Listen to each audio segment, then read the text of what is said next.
وبرکاتہ۔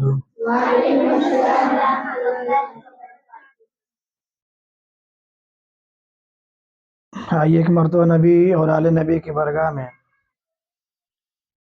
عقیدت و محبت کے ساتھ درود شریف پڑھا جائے۔ اللہم صلی علی سیدنا مولانا محمد بارک سلم صلو علیہ صلاۃ و سلام علیک یا رسول اللہ صلی اللہ تعالی علیہ وسلم۔ پیارے بچوں، یہ مہینہ رجب المرجب کا مہینہ چل رہا ہے۔ جس طرح انگریزی میں 12 مہینے ہوتے ہیں، ٹھیک ویسے ہی اردو مہینوں میں بھی 12 مہینے ہوتے ہیں۔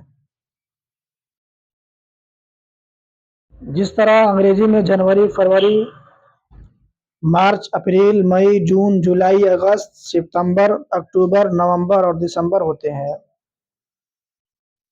اسی طریقے سے اسلامی مہینوں میں بھی جو شروعات ہے وہ مہینہ ہے محرم الحرام۔ محرم، صفر، ربیع الاول، ربیع الاخر، جمادی الاول، جمادی الاخر۔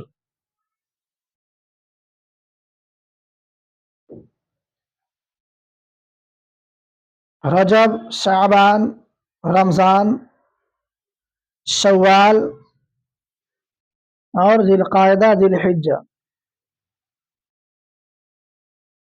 اور ہم اور آپ جس مہینے سے گزر رہے ہیں یہ مہینہ حرمت والا مہینہ ہے۔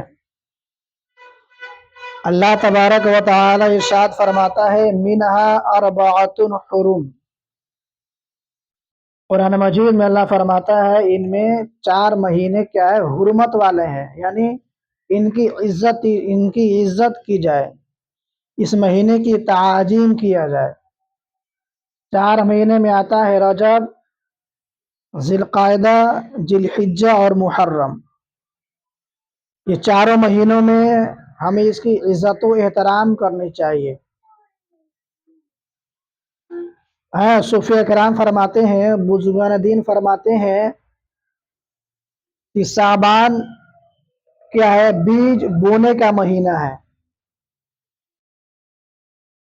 اور رجب جو ہے بیج بونے کا مہینہ ہے، شعبان بیج میں پانی ڈالنے کا مہینہ ہے، اور رمضان المبارک جو مہینہ آتا ہے اس میں فصل کاٹنے کا مہینہ ہے۔ اور ہمارے آقا دو عالم صلی اللہ علیہ وسلم ارشاد فرماتے ہیں کہ رجب اللہ کا مہینہ ہے، شعبان میرا مہینہ ہے، اور رمضان میری امتیوں کا مہینہ ہے۔ جس طرح ہم مسجد جاتے ہیں، مسجد کس کا گھر ہے؟ کس کا گھر ہے؟ اور یہ مہینہ بھی، اور یہ مہینہ رجب کا مہینہ کس کا مہینہ ہے؟ اللہ تبارک و تعالی کا مہینہ ہے۔ جس طرح ہم مسجد میں جاتے ہیں تو ہم بدمعاشی نہیں کرتے ہیں، مسجد میں جب ہم جاتے ہیں تو چلاتے نہیں ہیں، ہم مسجد میں اللہ کی عبادت کرتے ہیں، قرآن کی تلاوت کرتے ہیں نا جی، ہم قرآن کی تلاوت کرتے ہیں، ہم نمازیں پڑھتے ہیں، کیونکہ یہ اللہ کا مقدس گھر ہے۔ اس گھر میں چلانا نہیں چاہیے، دوڑنا نہیں چاہیے، اونچی آواز میں باتیں نہیں کرنی چاہیے۔ وہ ہم کیا ہوگا، وہ جب ہم یہ سب سارے کام کریں گے تو یہ مسجد کا ادب کہلائے گا۔ ٹھیک اسی طریقے سے جب ماہ رجب المرجب آ جائے تو تمام مسلمانوں کو چاہیے، تمام اہل ایمان والوں کو چاہیے کہ وہ لوگ بھی جیسے جب یہ مہینہ آئے تو جتنے بھی غلط کام کر رہے تھے، نماز نہیں پڑھتے تھے، یہ مہینہ آتے ہی نماز پڑھنا شروع کر دیں، قرآن کی تلاوت نہیں کرتے تھے، یہ مہینہ آتے ہی قرآن کی تلاوت شروع کر دیں۔ وہ مسلمان اگر تاش کھیل رہا ہے، شراب پی رہا ہے، جوا کھیل رہا ہے، تو جیسے ہی یہ مہینہ آئے اب اس کے اندر دھیرے دھیرے تبدیلی آ جانا چاہیے اس ماہ رجب المرجب کی تعظیم کرنے کے لیے، اس کی عزت و احترام کرنے کے لیے۔ اور امام محمد غزالی علیہ رحمت و رضوان اپنی کتاب مکاشفۃ القلوب میں ارشاد فرماتے ہیں، وہ لکھتے ہیں رجب، رجب کیا ہے؟ ایک نہر کا نام ہے۔ کیا اس کا نام ہے؟ نہر کا نام ہے جو جنت میں بہ رہا ہے۔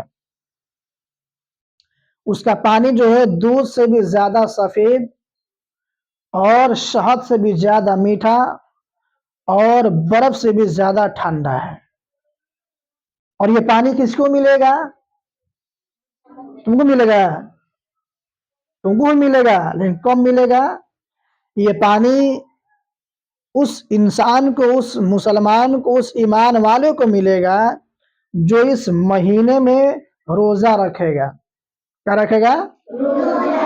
جو روزہ رکھے گا اس مہینے میں، مرنے کے بعد یہ پانی اس رجب کا جو نہر بہ رہا ہے، یہ ٹھنڈا، شہد سے زیادہ میٹھا، یہ پانی دودھ سے زیادہ سفید جو پانی ہے، اس مہینے میں جو روزہ رکھے گا، اللہ تبارک و تعالی میدان محشر میں اس انسان کو وہ پانی پلایا جائے گا۔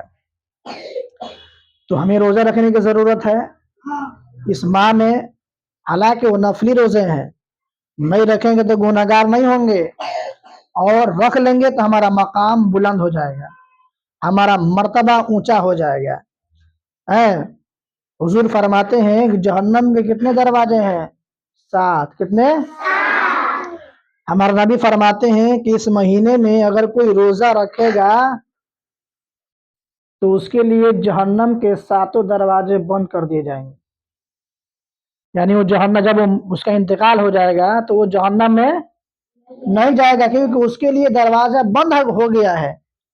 اور جو اس مہینے میں 8 روزے رکھے گا، 8، اللہ کے نبی صلی اللہ علیہ وسلم ارشاد فرماتے ہیں کہ جنت کے 8 دروازے کھول دیے جائیں گے۔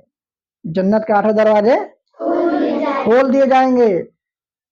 جب جنت کے 8 دروازے کھل جائیں گے، جہنم کے 7 دروازے بند ہو جائیں گے، تو جہنم میں تو ہم جانے والے ہیں نہیں، ہمارا راستہ کہاں جائے گا؟ جنت میں ہم چلے جائیں گے۔ کب جائیں گے؟ جب ہم اس ماہ ماہ رجب المرجب میں ہم جب روزہ رکھیں گے، قرآن کی تلاوت کریں گے، نماز پڑھیں گے، تب جا کر یہ ہمیں خوشنودی حاصل ہوگی۔ اور یہ مہینہ رجب کا مہینہ ہے، اسی مہینے میں عطائے رسول ہند الولی خواجہ غریب نواز علیہ رحمت و رضوان کا بھی عرس ہوتا ہے، چھٹی شریف ہوتا ہے۔ اور آج ہم اور آپ اسی نیت سے، اسی مقصد سے یہاں پر حاضر آئے ہیں، یہی نا جی؟ غریب نواز کا کیا ہوگا؟ آج فاتحہ ہوگا۔ میں ایک واقعہ سناؤں گا، اس کے بعد گفتگو ختم ہو جائے گی۔ دیکھیے، اورنگزیب عالمگیر رضی اللہ تعالی عنہ کا آپ لوگوں نے نام سنا ہے؟ اورنگزیب وہ شخص ہے جو ہندوستان کا بادشاہ ہے۔ کون ہے؟ یہ سمجھیے پی ایم ہندوستان کا۔ وہ کون ہے؟ پی ایم ہے۔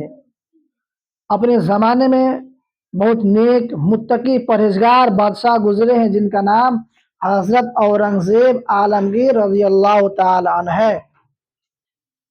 وہ جب غریب نواز علیہ رحمت و رضوان کے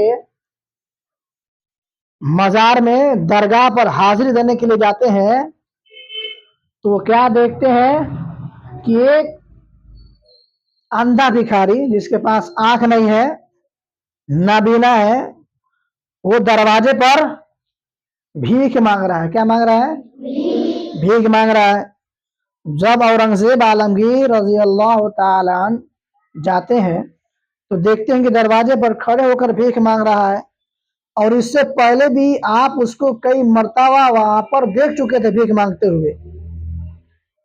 بادشاہ نے پوچھا، ہے بتاؤ تم یہاں پر کس لیے آئے ہو؟ تمہارا مقصد کیا ہے؟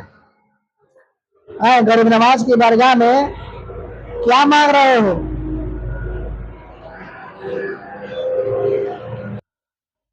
درود شریف پڑھی اللہم صلی علی سیدنا مولانا محمد بارک سلم صلی علیہ صلاۃ وسلام علیک یا رسول اللہ صلی اللہ علیہ وسلم۔ تو اورنگزیب رضی اللہ تعالیٰ عنہ جب حضور غریب نواز کی بارگاہ میں پہنچتے ہیں تو دیکھتے ہیں کہ وہاں پر ایک بھکاری بھیک مانگ رہا ہے۔ تو بادشاہ سوال کرتے ہیں بھکاری یہ بتا تم یہاں پہ کیا مانگ رہا ہے؟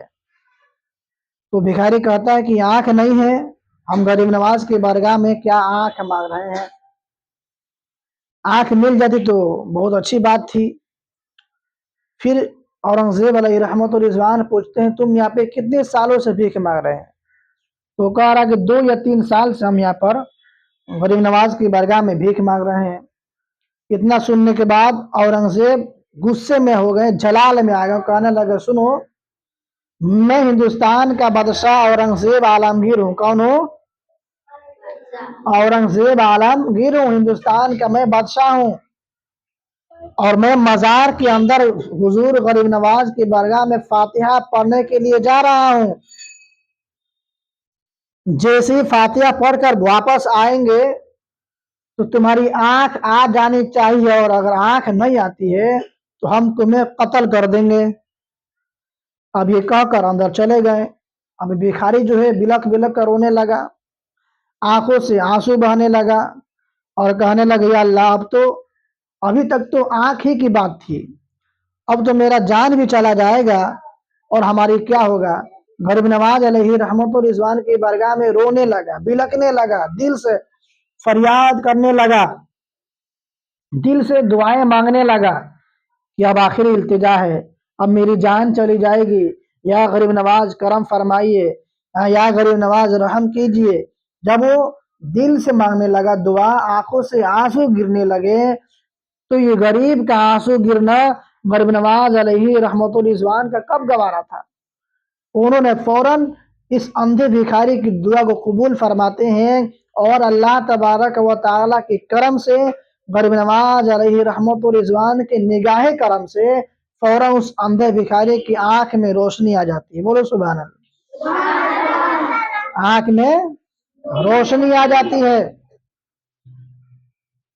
در کریم سے بندے کو کیا نہیں ملتا، جو مانگنے کا طریقہ ہے اس طرح سے مانگو۔ تو جب اورنگزیب علیہ رحمت الرضوان بارگاہ سے باہر آتے ہیں تو دیکھتے ہیں یہ تو آنکھوں میں اس کی روشنی آ گئی ہے۔